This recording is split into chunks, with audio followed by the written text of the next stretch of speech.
This is formula for self-inductance. And n is the number of turns. There is a solenoid. We have to find the self-inductance of the solenoid. So for finding the self-inductance of the solenoid, it is necessary that we have to find phi b, because phi b is, we know that b cos theta, and the theta, because we know that the magnetic field and area vector of the cross section of the coil, because in solenoid magnetic field is along the axis of the solenoid, magnetic field is along the axis of the solenoid. This is the axis of the solenoid, and magnetic field we have found this is along the axis of the solenoid, and the area of the coil is also normal, because the area vector is normal to the surface, plane surface, and normal and magnetic field area vector and the direction of the magnetic field both are parallel. It means angle between them is 0 and positive is 1. That's why phi equal to b. Now b is what? For solenoid we know that in the middle the magnetic field is mu naught. If there is air core, air core means inside this there is no magnetic material, there is simply air. B is mu naught small n I. The magnetic field for the solenoid, we have derived this equation by Ampere's Coulomb law.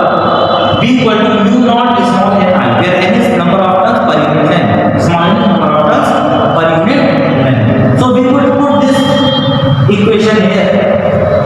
So n equal to n, phi b is BA by I, and n, what is B for solenoid is mu naught small n I, A upon I to I cancel out, n mu naught. What is small n? It is n upon L. What is n by L? Number of turns, number of turns per unit length. This is the total length of the solenoid. So this is finally mu naught n square A by L. There is two different terms which are represented by the same symbol, so you would get confused. So I am not representing this length of the solenoid. This is the length of the solenoid, and this is the self-inductance. So it is represented by small n. So this is small n, which is the length, and this is the self-inductance. This is the formula for the self-induction inductance, or we can say coefficient of self-induction for the non-solenoid having n number of turns, and the coil of the solenoid having area A, and there is air core, that is why mu naught, and the length of the solenoid is L. And if there is magnetic material placed in the core, there is soft iron in the core, we know that this is the magnetic material. So in place of mu naught we have to put mu, because mu n square A by n, where mu is what? Mu is mu naught. The third chapter we have talked about this mu equal to mu naught, permeability of the medium, permeability of the fluid space, relative permeability. So this is the formula self-inductance for a non-solenoid. In the same way, there would be numerical related to this formula. So you could learn either, or you could understand how you would be able to find if you want to solve a numerical problem related to solenoid EMI problem. Now the next formula is for self-inductance.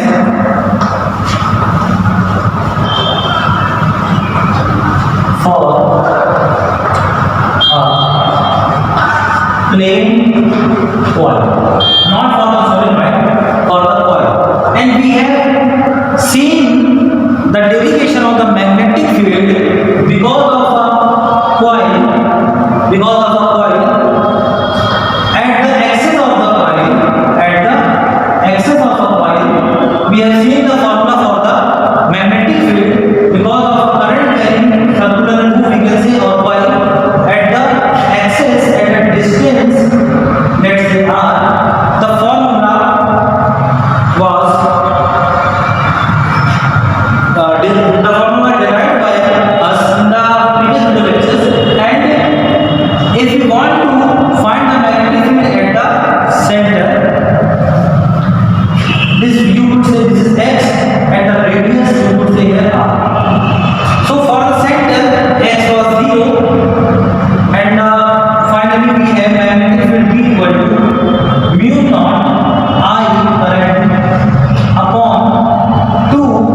Good morning, students. Now we are going to find the energy.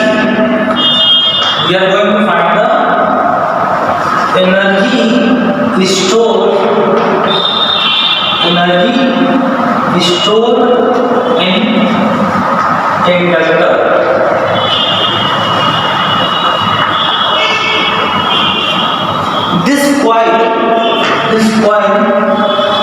This figure is called inductor. This arrangement of coils is called inductor. And because of the self-induction we have seen, we have discussed, now we are going to find out if the self-inductance of this coil is given as L. Self-inductance, yes, simply it is called as inductance. This is the self-inductance L. If the self-inductance of this coil is L, if of this inductor of coil is L, and we have to find the energy stored. So how can we find the energy stored in this coil? Because of this concept here, self-inductance. We know that this is a figure. Let's say there is no current because there is no source. There is no DC source connected.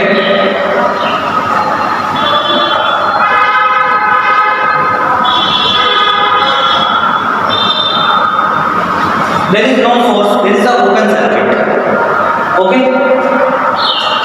We know that as the current is zero. Right now the main current is zero.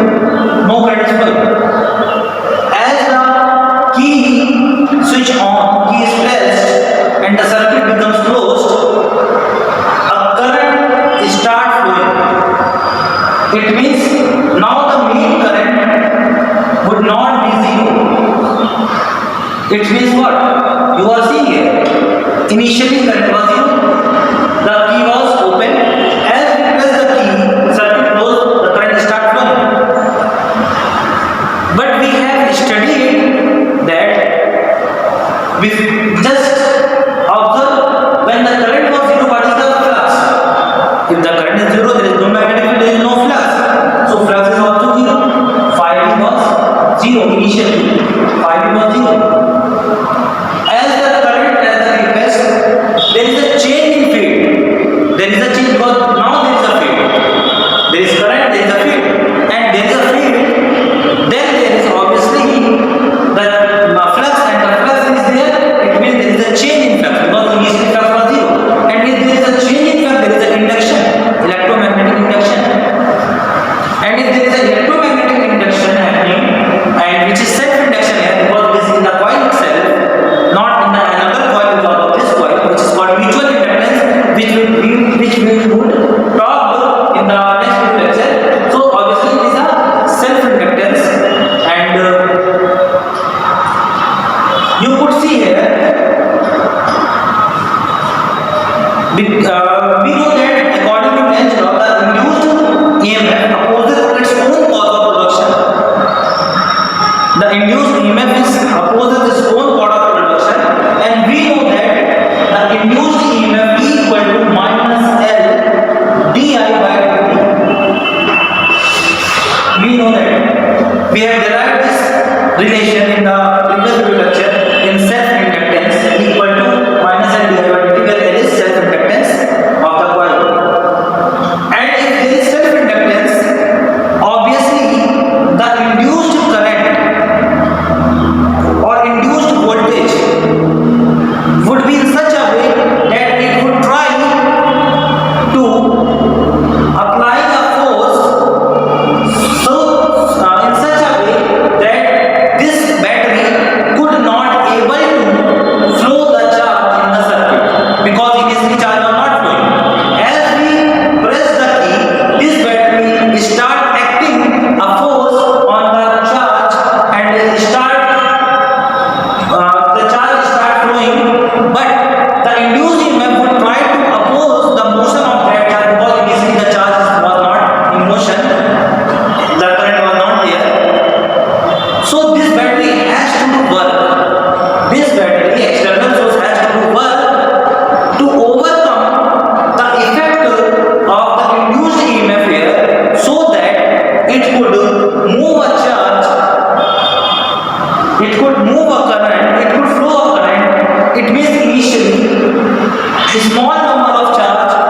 initially a some amount of charge would flow, not the whole amount of charge start flowing. Very important point here. Initially, this battery could be able, as we press the key, this battery could be able to move up some amount of charge. And as the time passes, the charge start increasing, which is moving in the circuit, start increasing in amount, and in steady state means after some time in stable condition, in steady state, very important term, in equilibrium, you can also say equilibrium. Equilibrium for this particular reason, for this particular case, after some time, when situation becomes stable, because there is induced impact. And as we press the key, now the current, now the charge start moving and a constant current flowing, and this battery is opposing, this battery applying a force and doing a work against the induced EMF E, which is minus LdI by dt. And at steady state, let's say the whole charge start moving and there is a final net current, and that final net current is called, let's say, I naught, represented by I naught. Steady current, you can say this is a steady current. Steady current. Initially small current, and as the time passes, it is for a very short time period, not for a very long time period, as you student could be confused that, sir, as we press the switch, current start flowing same amount. So it is for a very small time period, for you can say millisecond, or very small time period for, and as the steady state reached, all the constant value current start flowing I naught, and the effect of the induced EMF is finished, because now the current is not changing, net current I naught is flowing, and there is no induction finally removed. And so for that particular transient state in which the current is changing and charge is increasing, start flowing by the battery, and there is an EMF, for that period is called transient state. And for that transient state always comes in everyone's life when there is a change in your habits, when there is a change in your, you can say, situations faced by you. Suddenly lockdown occurs and our state suddenly changed. So there is the transient state for a small time interval, and after that we managed ourselves, our body managed itself to be in steady state after some time, but it could take time. It would take time.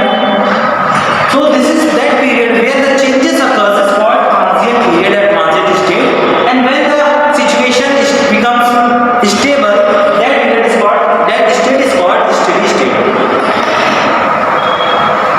So during the transient state, battery is doing work against the induced EMF. So we have to find, just think one more point here. Is the battery doing the constant, is the battery applying a constant force? When it try to moving the charge, is it applying the constant force? During the, let's say, it is happening for the time interval delta t. Transient state for the time interval delta t, for very small time interval delta t. And is the battery, which is external source, is the battery applying a constant force on the charge so that it will move in the closed circuit? No, because as the battery applying the force initially, it has to do the more work, applying the more force.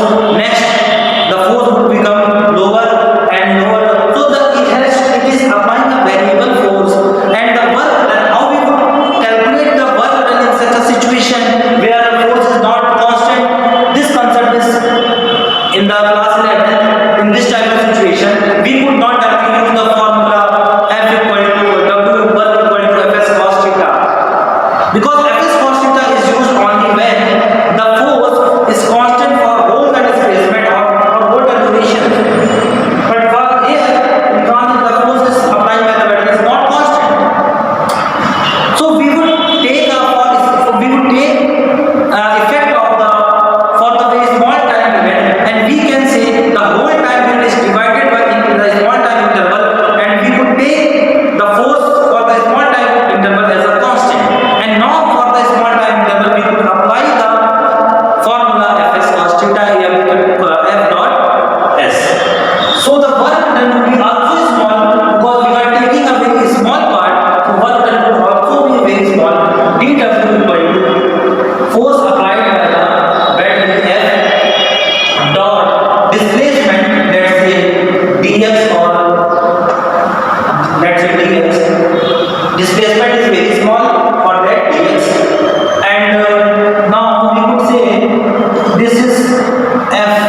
dx cos 0 obviously. So dw equal to f dx. But there is not the force. How we will calculate the force? There is a problem. So we have VE, and we know that there is also a relation between potential difference and the work.